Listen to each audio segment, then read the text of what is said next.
In today's video, I'm going to teach you how to duplicate a database in Notion. If you want to create a copy of an existing database without rebuilding it from scratch, Notion makes that process very simple.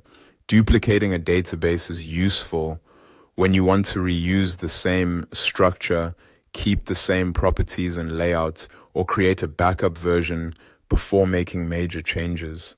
I'll walk you through the process clearly so you can follow along in just a moment. To begin, go to your Notion page where the database is located. Make sure you're on the exact page that contains the database you want to copy. This could be a task tracker, content calendar, project planner, or any other database you've created in Notion. Once you've opened the page, take a second to locate the database on the screen so you're ready for the next action. Next, move your mouse over the database. As you hover over it, a checkbox will appear on the left-hand side. This checkbox is important because it allows you to select the entire database block. Click that checkbox once to highlight and select the database. If you don't see it immediately, just move your cursor slowly over the left edge of the database until it appears. After the database is selected, look for the three dots that represent more options. These dots usually open a menu with actions you can perform on the selected block. Click on the three-dot menu to continue.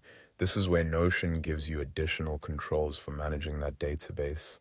From the menu that appears, click on Duplicate.